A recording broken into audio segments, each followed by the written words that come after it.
आतंकवाद का अब होगा दी एंड। भारत ने तैयार किया मास्टर प्लान।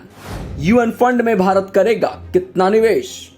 संयुक्त राष्ट्र सुरक्षा परिषद की आतंकवाद निरोधक समिति की विशेष बैठक का आज दिल्ली में दूसरा दिन था। इस मौके पर देश के विदेश मंत्री डॉक्टर एस जयशंकर ने आतंकवाद पर कड़ा रुख अपनाते हुए उसे मानवता के लिए सबसे बड़ा खतरा बताया है। उन्होंने कहा कि हाल के सालों में आतंकवादी समूहों ने विशेष रूप से खुले और उदार समाजों में तकनीक तक पहुंच बनाकर अपनी क्षमताओं को काफी बढ़ा लिया है। आगे उन्होंने ये भी कहा कि आतंकवादी स्वतंत्रता, सहिष्णुता और प्रगति पर हमला करने के लिए खुले समाज की तकनीक, धन और लोकाचार का उपयोग करते हैं।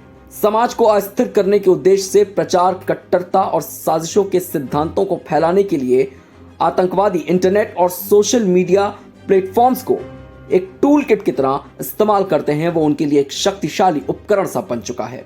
उन्होंने सीटीसी की इस बैठक में आए हुए लोगों को संबोधित किया और कहा कि यहाँ पर उपस्थित सभी लोग जो कि यूएनएससी के सदस्य देशों के आतंकवाद के महत्वपूर्ण और उभरते हुए पहलुओं पर ध्यान केंद्रित करने को दर्शाती है। सीटीसी की ये विशेष बैठक जो कि यूएनएससी के सदस्य देशों के आतंकवाद में महत्वपूर्ण और उभरते हुए पहलुओं पर ध्यान केंद्रित करने को दर्शाती है। आतंकवाद मानवता के ऊपर सबसे बड़े खतरों में से एक है। संयुक्त राष्ट्र सुरक्षा परिषद ने पिछले 2 दशकों में आतंकवाद जैसे खतरे से निपटने के लिए मुख्य रूप से आतंकवाद विरोधी प्रतिबंध व्यवस्था के आसपास निर्मित एक महत्वपूर्ण वास्तुकला यानी एक महत्वपूर्ण ढांचे को विकसित किया है। आप खुद भी सुनिए कि विदेश मंत्री डॉक्टर एस जयशंकर ने क्या कुछ कहा। Terrorism remains one of the gravest threats to humanity. The UN Security Council in the past 2 decades has evolved an important architecture built primarily around the counter-terrorism sanctions regime to combat this menace. This has been very effective in putting those countries on notice that had turned terrorism into a state-funded enterprise.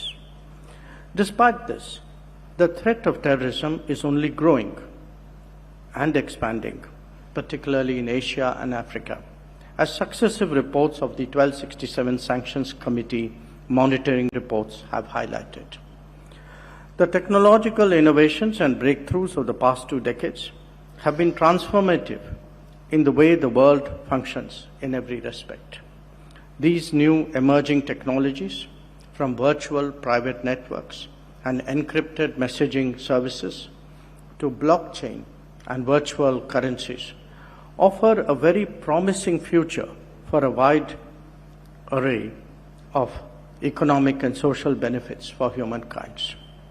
However, there is a flip side, especially where terrorism is concerned.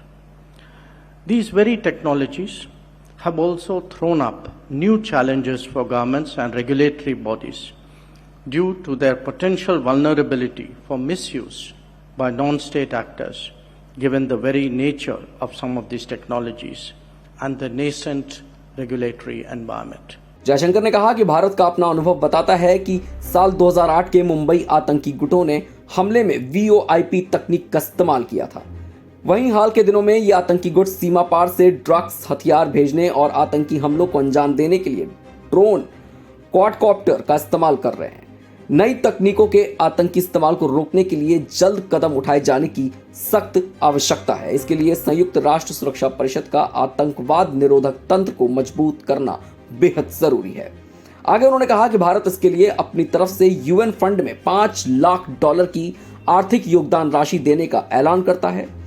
पहले दिन हुई बैठक में भी विदेश मंत्री S Jaishankar ने आतंकवाद को लेकर अपना रोष जाहिर किया था। उन्होंने इस दौरान चीन और पाकिस्तान को आड़े हाथों लिया था। उन्होंने कहा कि आतंकवाद अंतर्राष्ट्रीय शांति, सुरक्षा और मानवता के लिए गंभीर खतरा है।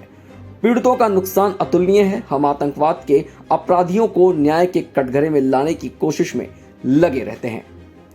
इस खबर में फिलहाल सिर्फ इतना ही। ऐसी और भी खबरों के लिए जुड़े रहिए हमारे साथ और देखते रहिए वन इंडिया हिंदी।